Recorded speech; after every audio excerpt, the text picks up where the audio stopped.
What's up, guys? ONLYUSEmeBLADE. Originally, I was going to take this footage from my stream. I figured out how to make 2 Skype accounts, Skype myself, screen capture, and then have the video on my iPad using the Wi-Fi of my phone.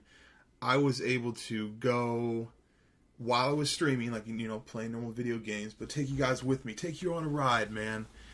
And I got into my caddy, pulled a little ashtray out, put the iPad thing right there, and I drove to Jack in the Box, and I got some food, and you guys in the stream were able to watch it. But taking stream footage, I guess is a big no-no, but whatever's. And plus, it wasn't really that, like, as I put it in the little video thing, it wasn't that cool. So I decided to give you some good old-fashioned search and destroy on the A-dub as the backdrop. No super fast mode, so it'll give me proper time to chillax with you.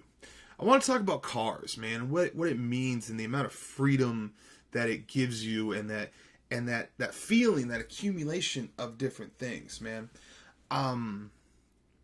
My taste in cars is very, very unique. I like something that no one else has, and a lot of people will get their car and they'll fully customize it to be whatever it wants to be, whether it be with a stereo system or rims or fucking hydraulics or grills or ground kit, suspension, whatever. There's like a million different things that people can customize their car. Me personally, I always look at it like I want it to be natural. And what I mean by that is, like, when I see like Hondas, or when I see even like fucking like Benzes or fucking Nissans or whatever kind of car that people are into, and they put like these big ass rims on, I'm like, you look stupid. It doesn't look cool to me, man. Like, there's certain ways you can make it look right, and everyone's opinion is different. What I like in a car, someone might not like in a car. I'm never in a hurry to get anywhere. I've always been a fan of Cadillacs. I may have told you this story before, but I'll tell it again. The reason why I fell in love with Cadillacs is this. Junior year of high school, I'm at a house party. Now, before I get into this, I didn't drink. Drinking was not my thing. I didn't drink. I was a stoner. Jesus Christ. What the fuck? Are you streaming? I'm doing something with... Now I'm not. What's up, buddy? So sorry about that. Jesus Christ. That was my neighbor. He's actually really good with cars. And I'd asked him to take a look at my trunk, because my trunk's kind of messed up. But, whoa. How dare you interrupt the Sunday Chill Commentary session? But I'm back. Alright, so I was saying, like, I was at a house party, junior year of high school, and this girl was smashed. And she was on the phone with her father. And I was standing there, stoned, giggling, eating Tim's Cascade jalapeno chips, which are the best. And I could hear her dad was yelling so loud on the phone. I could hear him, even though it wasn't on speakerphone. And you can hear him, he's like, well, put me on the phone with someone sober there. And so she looks at me and she's like, Rizzo, you don't drink. Here, talk to my dad. So I'm like, okay. So I'm talking to him, and he's like, listen, my daughter's drunk. She took my car. My car's my second baby behind my actual baby. So, what you're going to need to do is you are going to need to drive her here to my house, deliver my baby safely, give you $20, get a cab, do whatever you need to do to get back to where you need to be at. And I'm like, I don't really think. He's like, well, have you been drinking? I'm like, I haven't had a sip, but I was like really stoned, you know? And he was just like, yep, just get my baby here. She'll give you the address. She'll give you directions. Just get her home safe. And I'm like, why am I responsible for this? Why is this my responsibility? But I did it. Probably because I kind of wanted to bang that girl. So I thought that I'd be in good graces with her dad. So, I don't know. Like, her dad's getting write a permission slip for me to bang her. It doesn't matter. So, go out there, and it is... I think it was an 84 Fleetwood. It was an old school, big ass caddy. And oh my god, those seats are so goddamn comfortable. I put the thing in drive and I was floating. And from that moment on, I was like, I'm rolling Cadillacs, man. I remember when I was younger. Well, I remember when I was like 16, looking at cars. I was thinking about getting a GMC Typhoon, but had a tough time finding one. I really like. Everyone was into BMWs at my school, so I always thought it'd be really cool to have a BMW, like an M5, which is obviously super expensive and I can't get. And I was always looking at these different kind of cars, man. But once I sat in that Cadillac, man, I was like, nope, I'm driving Cadillacs for the rest of my life. And I made that decision at like 17 years old. I made that decision, and I was like, because I look at it like this: if you're gonna drive, okay, driving a big American luxury vehicle is such a good experience. I don't need to Tokyo drift around corners, okay? I don't need that need for speed shit. I get it. Some people really like the adrenaline. Sometimes when I'm in people's cars, like, this fucking goes, driving around. My stepdad was always into Porsches, you know what I mean? So I get the need for speed thing, man, but it's just not for me. So after that, I just made a conscious decision. I'm just like, I'm gonna get Cadillacs. I prefer Cadillacs. I enjoy Cadillacs, and if you've ever had the chance to drive, a lot of times when people have the opportunity to drive it, it's like their grandpa's car or something like that, because it does have the stigma of being something that only old people drive.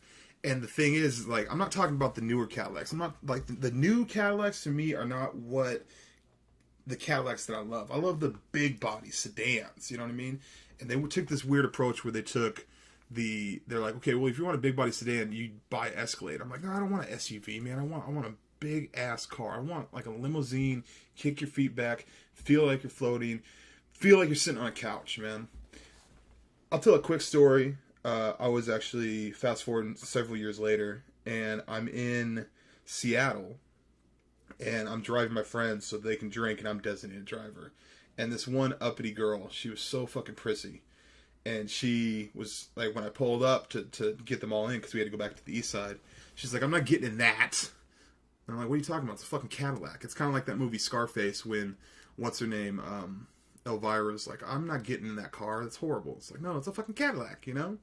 Well, she got in. She was a little drunk. Got into the seats.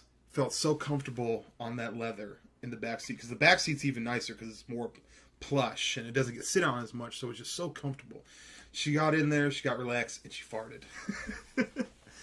But getting my car back from New York, like I said before, this is the first time I've not had a vehicle in a very, very long time. Since I was 16, I've always had a vehicle. I've always owned a vehicle. And, I mean, there's been, like, little stints. Like, my buddy totaled one of my Cadillacs, and I was without a car for, like, a couple weeks. And then I ended up getting the Yukon. But for the most part, I've always had a vehicle. And I love the whole ability to be like, you know, I called up my buddy, Scott Q. Martin. I was like, dude, like, Scott's in Portland, I'm in Seattle. I'm like, dude, I could totally just drive there right now. And I love that feeling of that feeling that you can have of just total freedom. Be like, you know what? I've earned it. I have it. I own my car. Everything's good on it. I can pull it out. I can drive anywhere I want, you know? And it also there was a huge, long process I'm not going to get into of getting my car back from New York. I had to literally leave my car in New York. And getting it back, and then get it insured and getting it registered, taking it to the oil change place so they can change all the fluids because it's been sitting out in the Buffalo snow for so long. The car's not perfect, but there's this part that's so awesome, and I'm gonna showcase it right here. And what it is, it's when I'm driving, whenever I go in front of businesses, there's mirrors, right? Not mirrors, it's just glass, but it gives the mirror effect, right? And I look at it, and it's like Tupac, picture me rolling. I look out my window, and I see what other people see. You use mirrors before you leave the house, or most people use mirrors before you see a house, not in a vain way, but so you can understand how you feel, or how you look. How are other people going to look at you? And I know a lot of people think that's a vain thing, but no, you want to make sure your hair's good. You don't want boogers. You want to make sure your clothes are clean. You know, no jizz marks, no nothing. And you know, you want to be presentable. Sometimes you leave the house, you're like, I'm just going to the store real quick, and I'm in fucking basketball shorts and this and that or whatever. But for the most part, you know, you look in the mirror. So what I realized from me purchasing the car, you have to think that my 99 Fleetwood, which I'll give a link to when I actually got that car, I got that from YouTube. What I mean by that is that money that I got when I purchased that car was strictly from monies that I made from YouTube for one of my first checks. And then I had put a sound system, and I put a lot of money into it, not mechanically, but I put a lot of money into that car to make it my baby. And then when I look at it, I'm like, that's mine, man. That's mine. No one else has this. This is mine. And paying for shipping to have it shipped from New York to Washington was not cheap. And, you know, having it parked at my mom's for a little bit because I went down to California for COD Champs, and then getting it going and finally having it back home, having it with me. I realized that there's no amount of money or time that I spent would be too much for the mere fact of me seeing me rolling in my car, and the mere what do I want to call it, the ability to drive it whenever the fuck I want, you know. How dope is that? How dope is that freedom that I have, where I'm like, you know what? It's going to cost a little bit of gas money, but I'm in a position where if I wanted to drive down to Portland from Seattle, it's like a 5-hour trip, I can get in my car and take a road trip. And I think that's fucking dope, man. And I didn't realize the level of freedom that I was missing, because I could have drove Jill's car.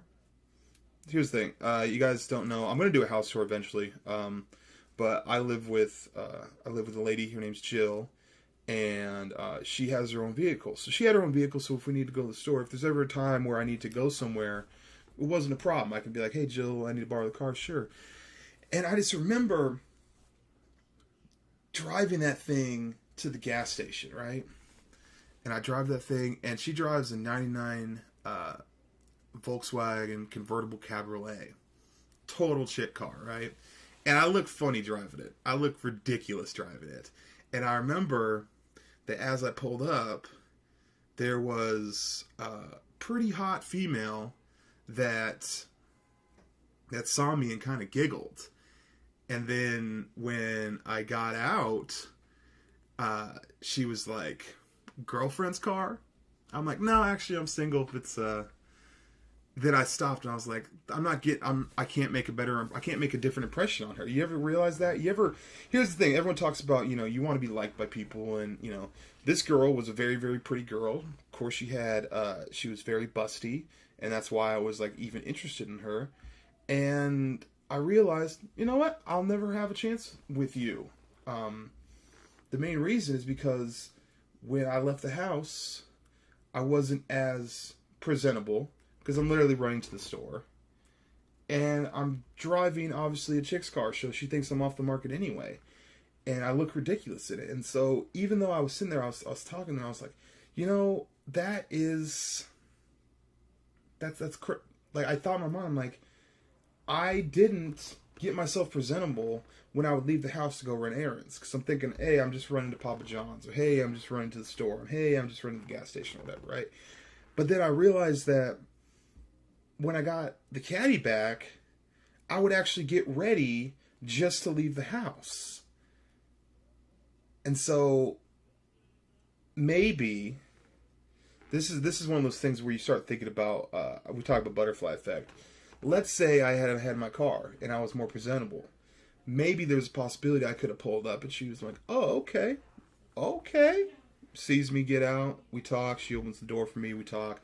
It could have been this long thing. And that's the crazy thing, that I actually look at the possibilities of relationships with people. Because here's the thing.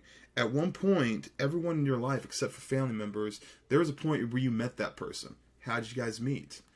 The way I met Jill was I was a bouncer at a nightclub, and she was there, and she got drunk, and I ended up dropping her off at her house afterwards. So, you know, every interaction that you have with people, unless it's family, which is pretty much guaranteed you're going to have to interact with them, it could be something as simple as we're waiting in line at the bank, and the line's long, and we end up talking to each other, and then it blossoms from there, you know? Aziz Ansari's did a stand-up about, during a stand-up, he actually talked about this. He was saying, hey, you know, this guy, his roommate, ate some bad food, and so he had to go to Bed Bath & Beyond. When he went to Bed Bath & Beyond, he ended up meeting someone that ended up being his wife, and they had kids, and blah, blah, blah. And he would have never gone to Bed Bath & Beyond if it wasn't for his roommate eating some bad tacos and fucking up the toilet. Shit like that, you know? So I think a lot of it is the commentary talk about cars, but also I think that now the commentary's kind of gone on this weird different vibe where it's talking about you know, everything's being set up for, you know, however your story gets told, because of the constant different interactions with other people and seeing what clicks and what doesn't. Maybe if I would have, you know, this girl at the gas station had seen me pull up in my car, in my own car, and I was dressed presentable, maybe it could happen. Probably not. I don't think anybody's ever told the story of their grandkids. Well, I was getting 6 on pump 10, and then your granddad came, and we're like, you know. So, how do you meet? And I'm not even talking about romantic relationships. I'm just talking about relationships as far as like your friends.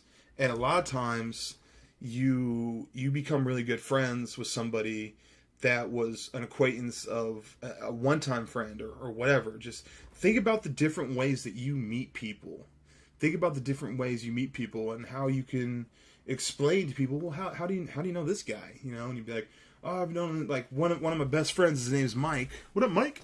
I met him through somebody that I don't even talk to anymore, if that makes sense. So the main thing I wanted to get the gist of is, like, it's just same way with Prestige and Call of Duty, right? Like, I play a lot of Advanced Warfare. I like the game. Some people don't, some people do. Whatever. But I felt that when I reached my max prestige on it, I was like, well, fucking now what? Like, I didn't feel a fucking bomb feeling from finally sitting Master Prestige. Like, it said, like, that's pretty cool, but then I'm like, so now what? But with my vehicle and what it represents, and with the ability and freedom to just be like, you know what, I'm just going to go. I'm just going to drive. Do that right now, later on tonight, man. 2 o'clock in the morning. If you're thinking too much, man, just get in your car and go somewhere. Run an errand. I know it sounds silly, but like, go to a gas station 5 gas stations away and buy an air freshener for your car and put it on, and then drive back and talk to someone new. Talk to someone random. I don't know. ONLYUSemeBLADE, Sunday Show Commentary. I hope you guys have a great night. Peace and buck grease.